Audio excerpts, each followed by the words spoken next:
ሰላም ሰላም በኢትዮጵያ በአሜሪካ በአትላንታ በጆርጂያ በአውሮፓ እንዲሁም በስዊድን ያላችሁ ወገኖቼ እንዴት አላችሁ? በተለይ ከ20 ዓመት በታች እግር ኳስ ተጫዋቾች በስዊድን ሀገር የጠፋችሁት እንዴት አላችሁ? ሰላም ነው? እስኪ አለም በሉን። ተጨነቅን እኮ ጠፋችሁ የሚለውን ዜና ከሰማን ከባድ ነው። የሰው ሀገር ላይ እንግዲህ ብዙ አቅጣጫም ስለሚጠፋ የመጥፋቱ ሲቹዌሽን ከፍ ያለ ነውና እኔ ለስዊድን ማሲ አንድ ጥሪ አለኝ። ከኢትዮጵያ የተዋቀረን 10 ሉካን ቡድን ወደ ስዊድን ሄደን ወገኖቻችንን እናፋልግ። እኔን ጨምሮ 10 ሽንኩርት ቤተሰቦች ሰብሰብ ብለን እነዚህ ወገኖቻችን ለጾም ከበታች እግር ኳስ ተጫዋች በሰው ሀገር ሄዶ አቅጣጫ ጠፍቷችሁ ሲጠፉ አይዞን ባላችሁበት ሁሉ እስቲ ኮሜንት ላይ አለን በሉኝ ከስር እስቲ።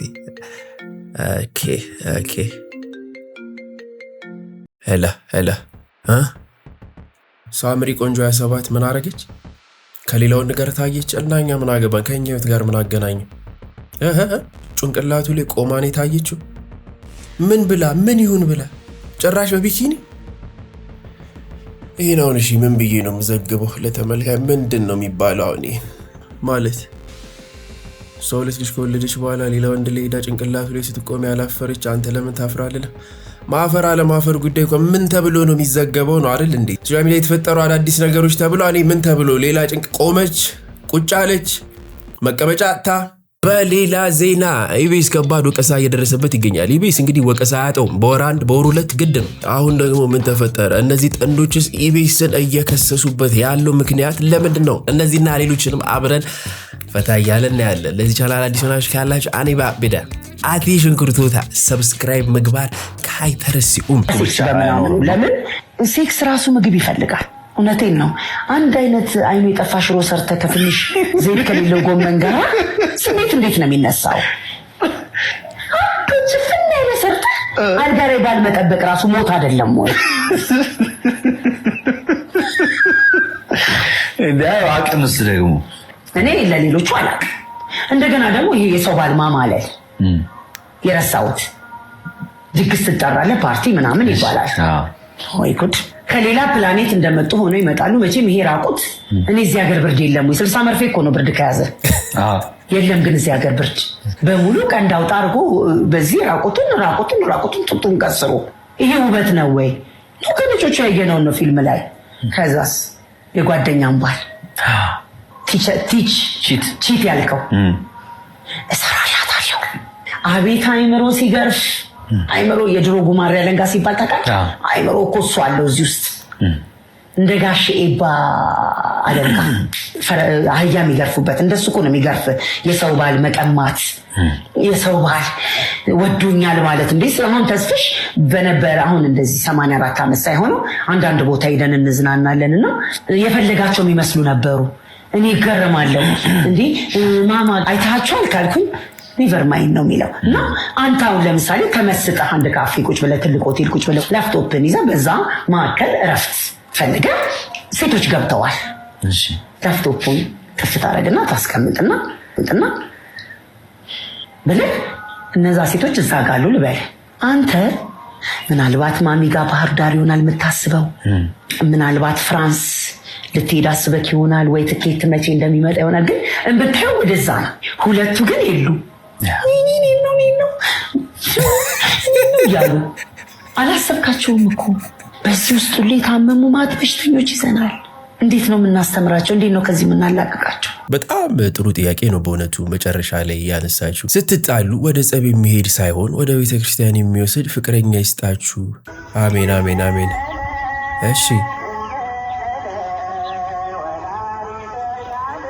አልማ መጮች ሆነን ቁጭ አድርጎ ቤተሰብ ኦኬ ፍቅረኛ ማቾች በዚህ እድሜ ኧረ በሙያ ብስኩት እንዳልወስድበረ በስተመጨረሻ የገዛ ልጅን በቲክቶክ ላይ ሆነው ዲስ ጀነሬሽን አረቀስ ብላችሁ ደጉ በጣም አፈጠኑት። በእኛ በደጉ ጊዜ በደጉ ዘመን ቤተክርስቲያን ወክ የሚያደርጉ ፍቅረኛ ማቾች እያየን እናፍር ነበር፣ እንስቅ ነበር። እናሻገራ ወንድ ነው ሴት ነው የምናሻገረው? ሴት ነው ወንድ አናሻገረው። ሴት ኮሌጅ በነፃ ሴቶች በነፃ ሴቶች እናበረታታለን። ወንድ አናሻገርም። ምኑ ነው እንደሆነ ክረምቱ እንዴት ይዟችኋል ቤተሰብ?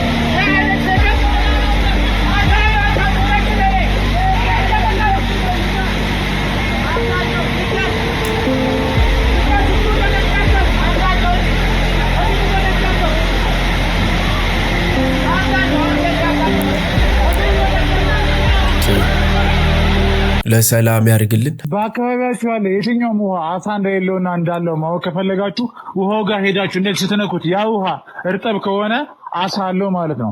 እንደዚህ ስትነኩት ደግሞ ያ ውሃ ደረቅ ከሆነ አሳ የለውም ማለት ነው። በዚህ መንገድ ማወቅ ትችላላችሁ።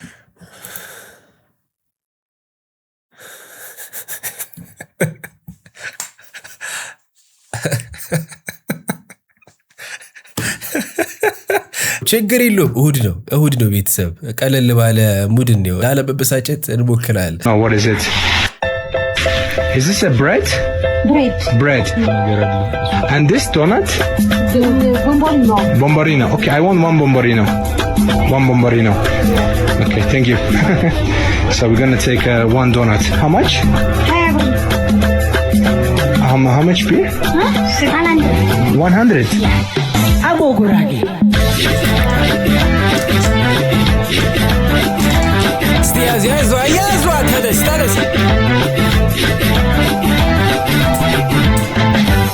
ለሎካሎችና ለፎሪነሮች ይለያያል ፕራይስ ግድ ነው አይደል?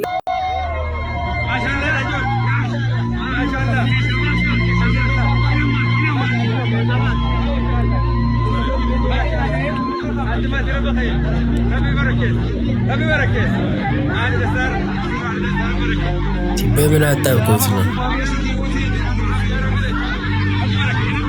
እዚሁ ገንዘብ ላይ እያለን ለምን እኮ ነው ወጣሁት? ለምን ነክል ማዳበሪያ ይዤ መጣሁት? ግን ይቺን ጋይስ ይቺን አንድ ቢታቡላ ፌስታል ተከተለ ምን ላሳያ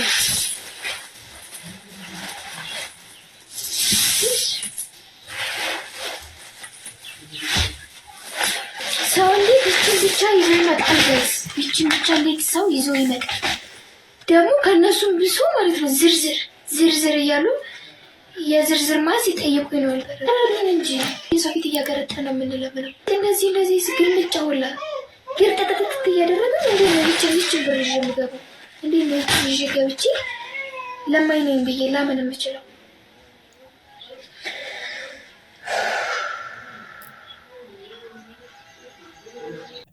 የሁሉ ብር ይሰራል ነው በልመና። ሰሞኑንም እያየን ያለነው ነገር ነው ማለት እርዳታ በገዛ ፍቃድ ነው ግዴታ አይደለም። ቲክቶክ ላይ እንግዲህ ብዙዎች የሆነ ኢንታይትልድ እየሆኑ ነው የሌላን ሰው ገንዘብ የሌላን ሰው እርዳታ መሰጠት እንዳለበት ግዴታ አድርጎ እየቆጠሩበት ያለው ሁኔታ ነው ያለው። ያው የሰው ልጅ ደልቶት ተመችቶት ማንም ሊለምን አይፈልግም እና እነዚህ ትክክለኛ እርዳታ የሚያስፈልጋቸውን ሰዎች በጣም እንጀራ እየዘጋን ያለው እንደዚህ ይገባኛል በሚል ስሜት የሚጠየቅ ከሆነ ለረጆችም ለመርዳት ትንሽ ያዳግታል። 300,000 ብር ለምን ሰጠሽኝ? 300,000 አልቀበልም 1.5 ካልሆነ ተብሎ እንግዲህ ቡራከዩ የሚባልበት ጊዜ ሊደርስ እንግዲህ በቅርብ አንድ ቲክቶክ ቻሌንጅ ያወጣች እህት ነበረች 1.5 ሚሊዮን ብር ቡቲክ ለቻሌንጅ አሸናፊ ይሰጣሉ ብላ እና በዛ ቻሌንጅ የታተፉ ሰዎች ከፈታሽ ጋር ይዘው ሄዷል። ከሪታ ሰልት ነው መሰጠኝ እስቲ ምንድን ነው ያረጀ ብር ቀይረው ያቺን ቀይረው አትሮብ ናንካ 90 ብር ይዘህ ትመጣለህ።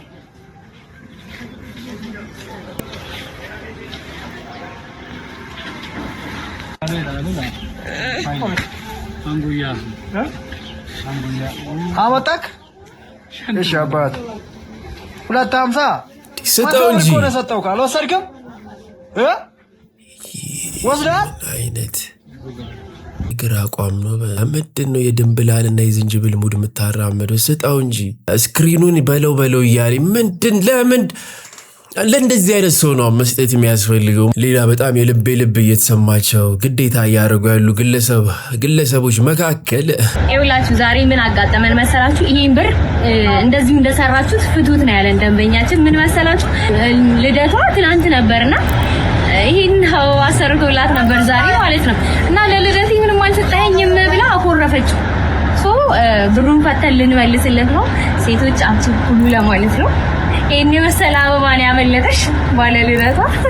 ይሄን ቪዲዮ እያየሽ ከሆነ ሶሪ።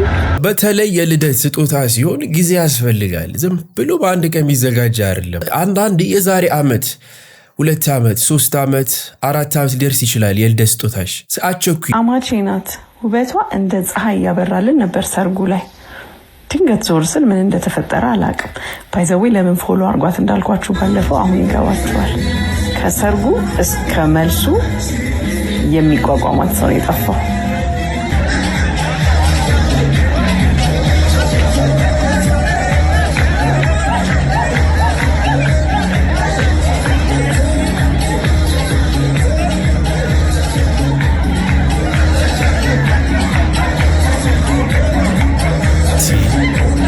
እኔ እኮ አይናፋር መስለኝ አይደለችም እንዴ?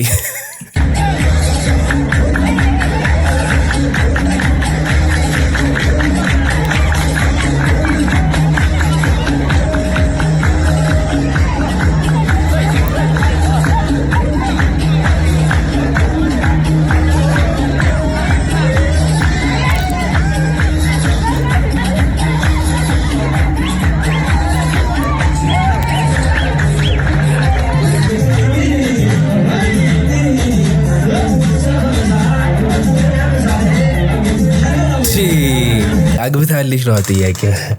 አግብታለች ወይ ነው ጥያቄው። የኔ እናት አላገባሽም? በተለይ መልቲካልቸራል መሆኗን ወድጄዋለሁ። እዛም እዚህም ላይ ያበደ እንቅስቃሴዎችን እያሳየችን ነው። እስቲ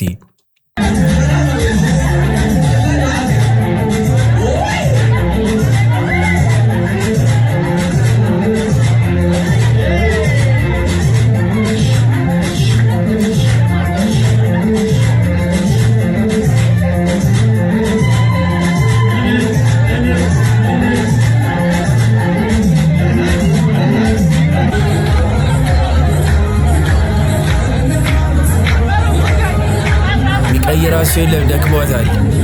ሌላ ሴት የለም እንዴ?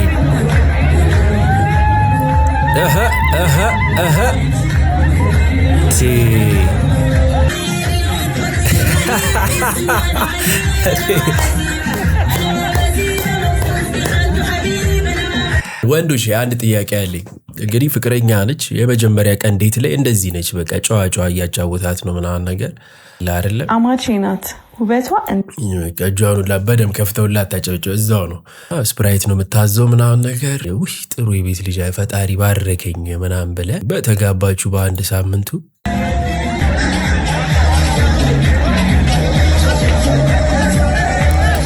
ጠዋት ተነስታ አንተ ሀገራማን ብለህ ተኝተሃል። ቲቪው ተበልቅጧል። ሙዚቃ ጀለስ እያስነካችሁ ነው ሳሎኑ።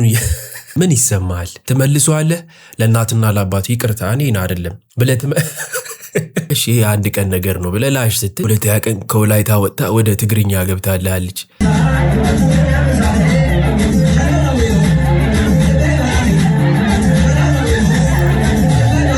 አይም በቃሽ ሁለት ቀን ነው እስቲ አንድ ሳምንት ፋታ ልስጠው ብለህ ነውና 7 ቀን የተለያየ በየአይነት ምግብ ብቻ አይደለም ምሰራል። ጨፈረውም እንደዛ ነው። 3ኛ ቀን ላይ ደግሞ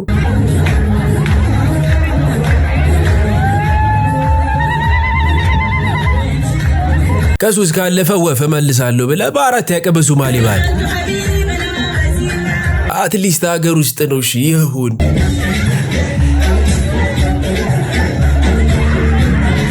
እኔ መልሳ ይቅርታ፣ ግን ለእያንዳንዱ ሰርግ እንደዚህ አይነት ሰው ያስፈልጋል። በጣም ይሄ ሰርግ ያደመቀችው እሷ ነች። የዚህ ሰርግ ባለቤቶች ባልና ሚስት ለቪዲዮ ፕሮዳክሽን የከፈላችሁትን ያህል ለእሷም እንድትከፍሏት። ልገባ ነው ዛሬ አሳልፈኝ።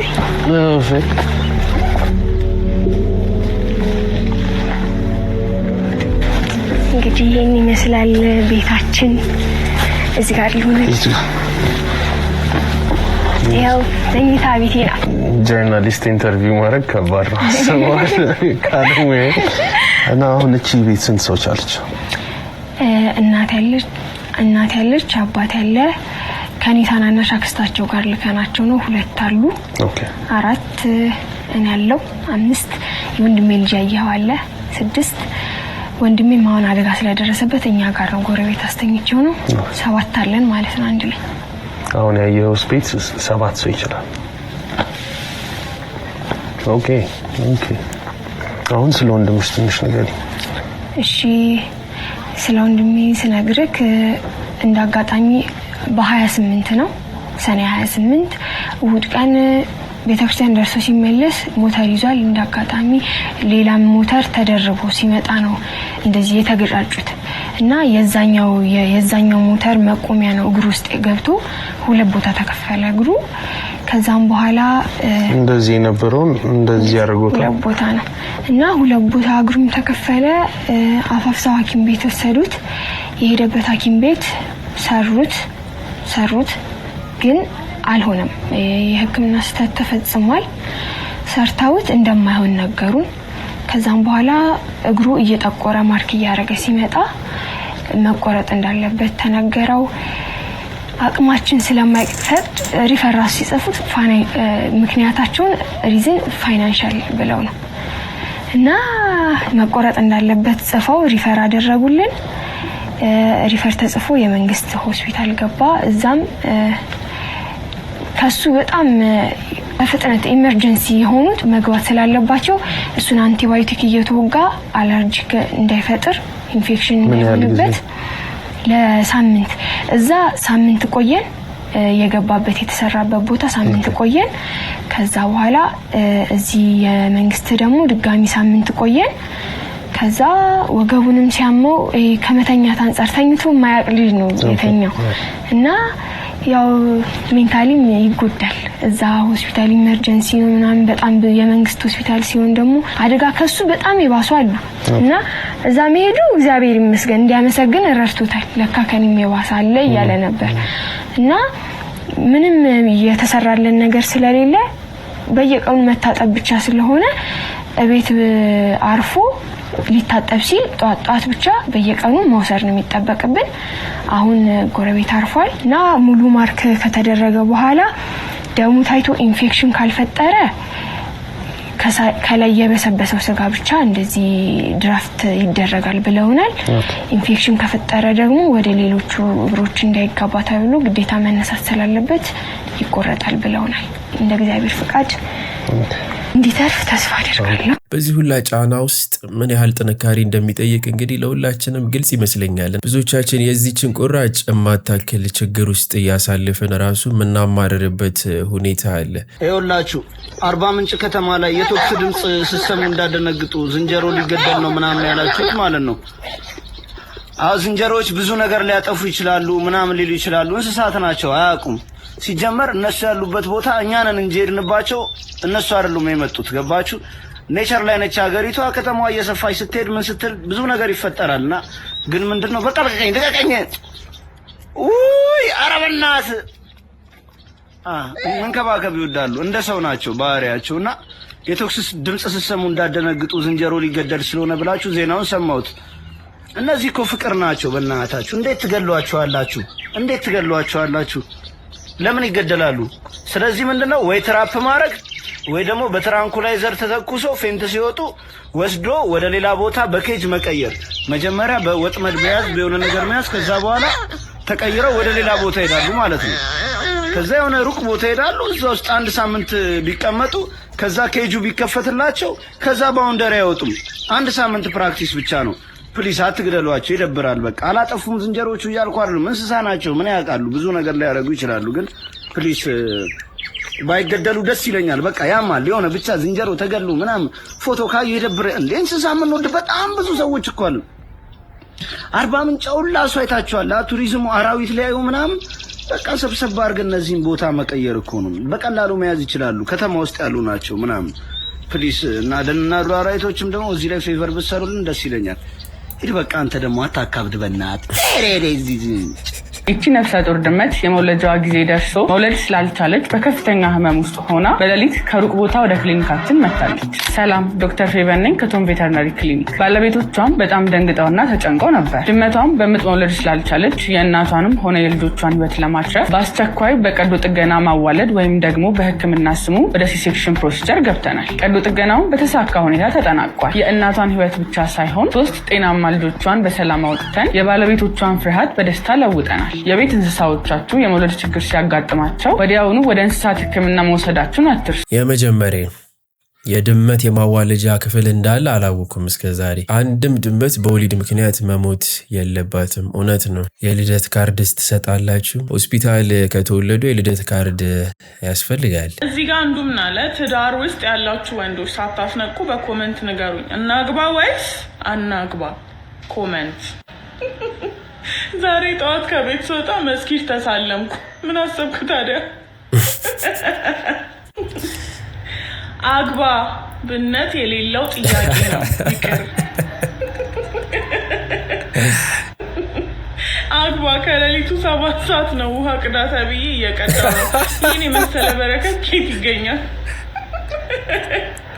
ስለምንድን ነው የሚወራው? ካገባሁ በኋላ ነገሮች እየገቡኝ አይደለም።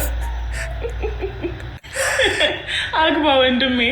በ25 ዓመቴ አንድ ጥቁር ፀጉር የለኝም። መቼ አግብተ ነው? ከ3 ቀን በፊት ፋይዳ ለማያያዝ ፈልጌ ከሰል አያያዝኩ እና ምን አሰብክ?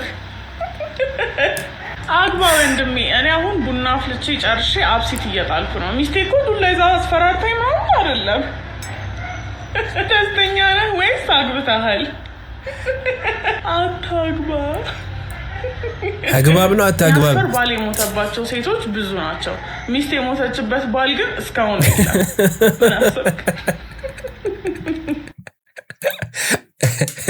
እንግዲህ ያገቡ ወንዶች በአሪፉ ነግረውናል ያሉበትን ሁኔታ እና ተባበሩ ጋር ቆሜ ነዳጅ ቀድቼ አንዱ ሰው እየመጣ ውሰደኝ አለ። የስ ነው ታክሲ ቆማል እዛ ጋር። እኔ ቆምኩበት ቦታ ላይ ታክሲ ቦታ ነው እና ቆሜ 4 ሰዓት ላይ አራምሶ ስለኝ ብር ይሄን ያህል ብር ከፍላለህ ሰው ይሻላል።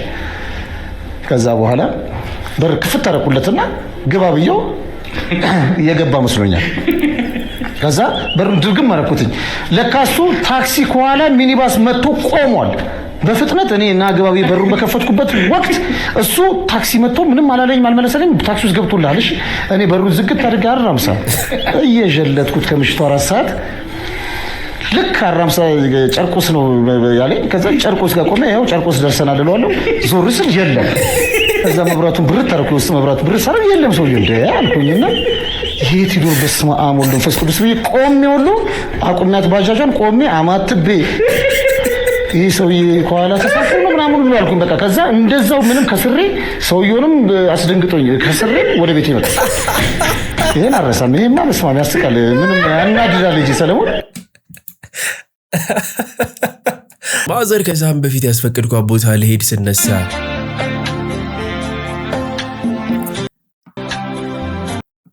ህልማይቼ ማታ ከማዶ መስኩ ላይ ቁጭ ብለን ዋካው። ማዘሮች የሚያዩት ህልም እንግዲህ ያስፈራል። ዝም ብሎ ኢግኖር አድርጎ መሄዱላ አይቻልም። አባብዬ። አቤት ልጄ። ሀብቱ ወደ እኔ እንዲመጣ ጥቁር ዶሮ በሩ ላይ አርደጣል ብለውኝ ነበር፣ ግን እስካሁን አልሰራም። እንዴት ብትንቀኝ ነው አንተ? እኔ አባብዬ ያዘዝኩህን አድርገህ እንዴት ነው የማይሰራው? ይኸው ምንም ወደ እኔ የመጣ ገንዘብ የለም። እርግጠኛ ነህ እንዳልኩ አድርገሃል? አዎ ዶሮ እመጣለሁ። ሌላ ምን አሉኝ? እኮ ጥቁር ዶሮ እንደሆነ እርግጠኛ ነህ ወይ ብለውኛል። እንግዲህ ምን ማለት ነው ብለውኛል? እየሸጡልኝ ናቸው የነገሩኝ። እኔ ያላየሁት። ምንድን ነው የምታወራው? ሰጠለው እያየህ አልነበረም እንዴ? እሱማ ግን በህይወት ያለ ዶሮ ስላላገኘሁ ሸዋርማ ነው በሩ ላይ ማለት ሸዋርማ ነው። ያው ዶሮ መሆኑ አይደል የተፈለገው? የጥቁር ዶሮ ነው ብዬ ስጠይቃቸው ላ ብለውኝ ነበር። አዎ ማለት መሰለኝ። ምን ይባላል አሁን? ወደ ቤት እንመለስ ነው አይደል? እንደዚህ አይነት ሰው ማለት ነው። አሩስቶ ይሻል ነበር እንዴ? በጌታ ስም ወጣልኝ። እሺ በህግ አምላክ እንዴ አባብዬ። እሺ ኤልፎራ ነው ያበሻ ዶሮ ነው? ጠንቋይ በጌታ ስም ካለ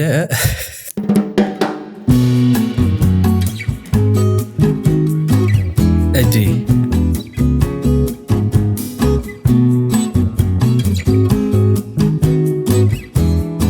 ማን ነው የናበሻ ቀሚስ የሸጠለት? ዩኒሴክስ ነው ብላችሁ የሰጣችሁለት? የሀገር ቤት ባህል ነው ወንዶች የሚለብሱት ነው ብላችሁ የሰጣችሁለት?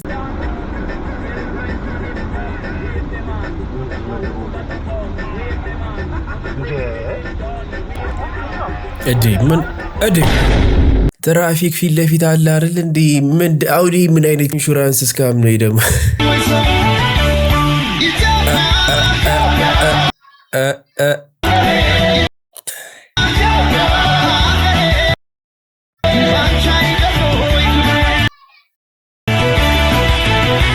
ሰሞኑን እንተዋወቃለን ኢቢኤስ ላይ ጨዋታ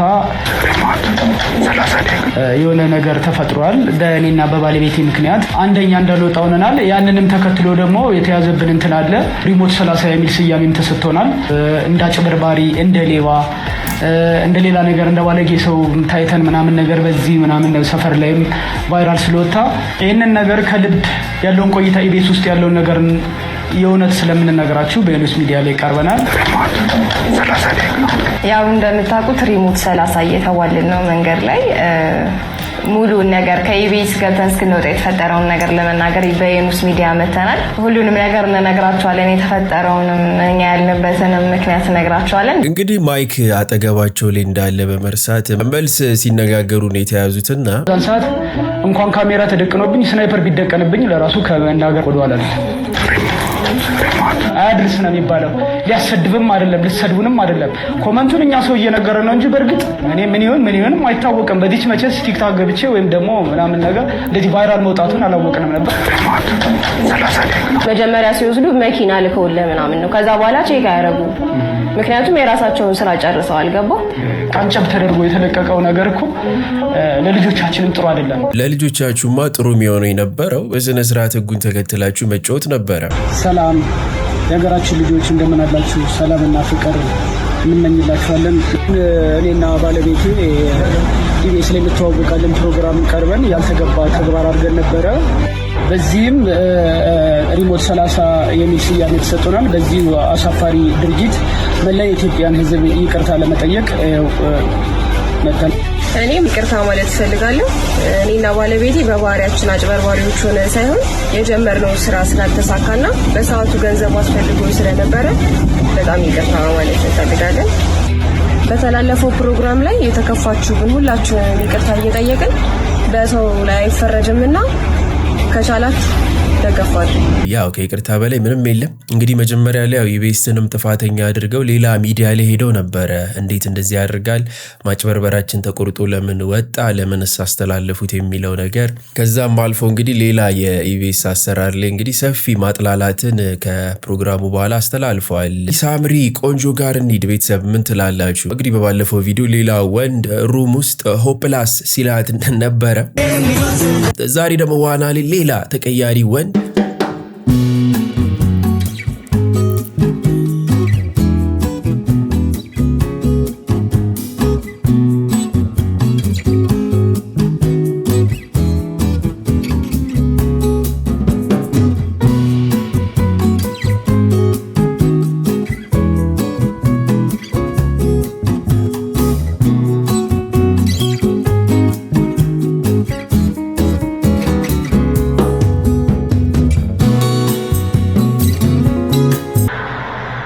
ሳምሪ አዲስ ፍቅር ጀመረች። ምን አገባክ?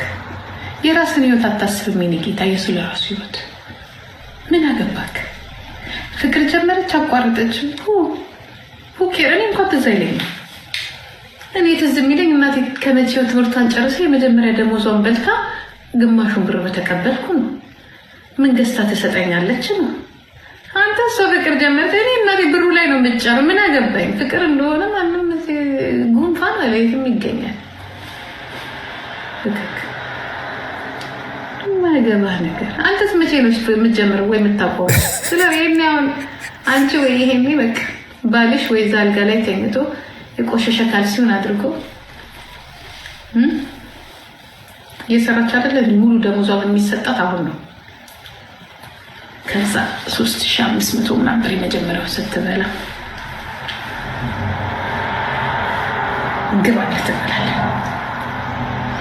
እናቴ እሷ እናቴ በመጀመሪያ ደሞዟ ሳስበው ምንም ሳትሰጠን ቤት ልትገዛ ባንክ የምትሄድ ነው የሚመስለኝ። ሳምሪ የመጀመሪያ ደሞዝ 3500 በ3500 አለ እንዴ ቤት ይገዛል እንዴ? እኔ እሱን መብላት ይናፈቅ 3500 ታደርጋለች በቃ። ከዛ ዳኒ እንግዲህ እንዲህ ልባችኋለሁ መጣል የልጄን ደሞዝ ብዬ ቤት ገዛች። ገና እዚህ ሀገር ይቀራታል እንደ ኢትዮጵያ ብቻ ነው እንደምንገዛው። አሁን ማሲ የምንገዛለን ሰብሰብ ብለን ነው የምንገዛው። +G+2 ሳናሳያችሁ ድሮም እኮ ስላሌለች እንጂ እኮ መግዛት አቅቶን እኮ አይደለም የኔ እናት። ግን ለማን ብለን ነው የምንገዛው ብለን ተቸግረን ነው። አሁንማ ጭንቅላቱም የሷ እኛ ድርሻችንን ቁጭ እናረጋለን። ማየት እንፈልጋለን +1 ቤቱን ከወንድ ወደ ወንድ እየተቀያየረ ከሆነ የሚገዛው እስኪ አብረን ምን ይሆናል። ከፋኒ ከቀድሞ ባለቤቷ ጋር ከልጆቿ ጋር ታፍራና ተከብራ በሞቀ ቤቷ ፏ እያለች እንግዲህ ያበደ የዩቲዩብን መላ ተጠቅመው አሪፍ የፋይናንሻል ደረጃም የደረሱ ነበር። ለካ ለ3500 ደሞዝ ነው ግማሽ ሚሊዮን ሰብስክራይበር ያሉ ቻናላቸው የፈቱት። ግን ሳምሪ ቆንጆ 27 የቀረው ቢቀር ልጆቹ ይደብራል። እናውቃለን ማንንም አሰሚም ግን ልጆችሽ አላ ግን ለልጆች ፊቸር ጥሩ አሪያ በሆነ አሪፍ ነው ብዬ አስባለሁ። አሶፊያ እንደኔ ሁለት ልጆች እናት ሆኖ እንደ ሃይስኩል ተማሪ እንደ ቲኔጀር የሆነ እንደዚህ መፈንጨቱ ምና ጥሩ አላለፈም። ያልተኖረ ወጣትነት ያልተኖረ ቲኔጅ የተወጣሹ ነው አልገባይ። ብቻ በድጋሚ ፋኒን ጀግና አባት እያልን ቤተሰብ የዛሬው ቪዲዮአችን ይመስል ነበረ። በቀጣይ ቪዲዮ አገኛችኋለሁ። አይ ላይ ኦል አበሻ ኔሽን አው